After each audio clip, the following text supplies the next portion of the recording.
Episode 45. Keputusan Davi. Arka menatap Clara yang pagi ini terlihat sangat cantik. Wanita itu berjalan masuk ke dalam kelas dengan langkah yang mempersiapkan. Salah satu mahasiswi yang tahu Arka menatap Clara tanpa kedip pun menggoda sang dosen. "Cie, Pak Arka, jangan diliatin Don. Pak, dihalalin aja." "Alah, Pak, mosok Bapak mau sama Clara? Dia tuh dulu budak cinta tunangannya loh. Paling-paling Bapak cuma jadi pelarian aja." "Iya tuh, Pak. Bapak sama saya aja.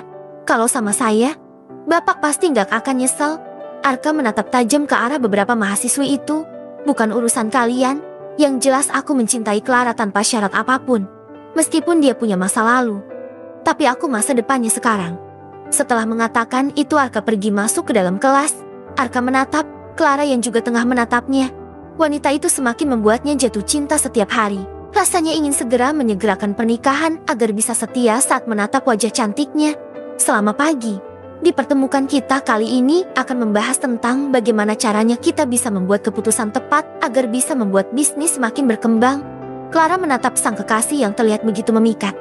Tatapannya sejak tadi tidak teralihkan dari wajah tampan itu. Clara beberapa bulan lagi akan skripsi dan dia harus benar-benar fokus untuk kuliahnya. Akan tetapi, kehadiran Arka sekarang benar-benar membuatnya salah fokus dan senyum-senyum sendiri. Mengingat bagaimana mereka telah melewati malam-malam panas saat di puncak membuat pipi Clara bersemu merah. "Clara, kenapa wajahmu merah? Kamu gak enak badan?" Arka bertanya membuat Clara tersentak karena melamun menatap Arka sejak tadi. Enggak Pak, saya baik-baik saja," jawab Clara jadi tidak enak sendiri. Dia berpura-pura menatap bukunya sambil menyelipkan rambut ke belakang. Arka tersenyum melihat jika kekasihnya itu tengah salah tingkah. "Beneran kamu nggak sakit? Kalau nggak enak badan bisa ke klinik sebentar?" Clara menggeleng cepat. Dia memang sehat walafiat. Wajah yang memerah tadi karena dia merasa malu membayangkan hal-hal mesum dengan Arka.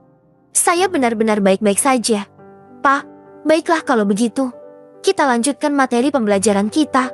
Di perusahaan Sebastian Group, Dara saat ini memberanikan dirinya menemui Davi di ruangannya. Memberanikan diri berhadapan dengan atasannya yang siang ini memakai kemeja putih dan jas berwarna abu-abu dengan warna celana yang senada dengan jasnya. Satu kata untuk Davia itu tampan sekali. Itu dua kata ya, bukan satu. Yang jelas Dara bisa mendeskripsikan jika lelaki tampan sekali seperti Davi memang pasti banyak yang mau. Tetapi sayangnya Davi ini memiliki kelainan, yaitu mencintai istri dari kakak sepupunya sendiri dan berusaha merusak rumah tangga kakaknya itu. Pantas saja Lira mau saja diajak selingkuh. Masalahnya Davi ini memang memiliki karisma yang luar biasa dibandingkan dengan Arsya Airlangga. Tapi kalau dilihat-lihat, Arsya adalah tipe cowok kalem dan ramah, tidak seperti Davi yang datar dan dingin. Itu menurut Dara karena selama 4 tahun bekerja di Sebastian Group, dia belum pernah sama sekali berinteraksi langsung dengan Davi. Maklum, Dara kan hanya staf biasa. Jadi dia juga sudah beruntung kalau bisa berinteraksi dengan Davi seperti ini. Karena atasannya langsung itu adalah Andre yang juga terhitung masih sepupu jauh keluarga Arsya. Itu setahu Dara.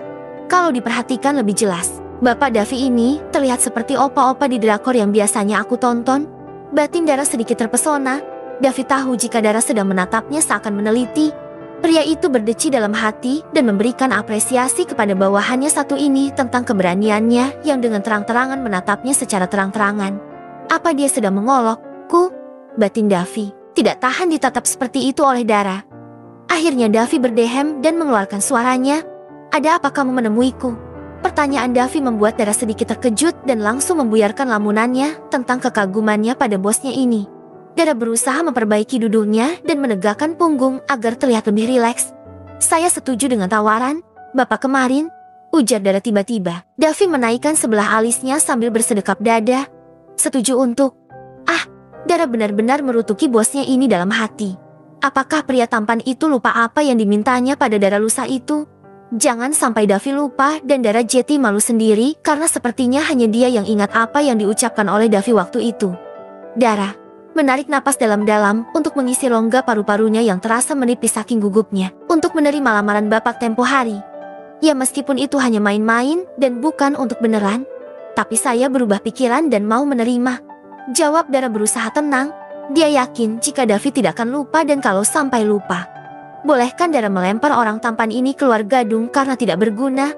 Untuk apa kecerdasan dan daya ingatnya jika sampai Davi benar-benar melupakan keinginannya yang meminta Dara jadi istrinya? Davi menarik kedua sudut bibirnya sedikit. Dia merasa seperti mendapatkan durian runtuh karena ternyata Dara mau menerima permintaannya waktu itu. Davi benar-benar pusing jika harus dihadapkan dengan sang paman yang akan mencarikan dia wanita. Dan hal ini juga adalah cara Davi lepas dari Lila yang semakin kesini semakin berani menunjukkan perasaannya. Davi sudah memutuskan hubungan mereka kemarin, tetapi Lila tidak mau menerimanya. Apakah ini semacam bumerang untuk dirinya sendiri? Akan tetapi, Davi harus mengucapkan terima kasih pada Dara karena wanita ini mau membantunya. Oke, kalau kamu setuju dengan permintaan saya, akan ada perjanjian yang tidak boleh kamu langgar selama menjadi istri saya.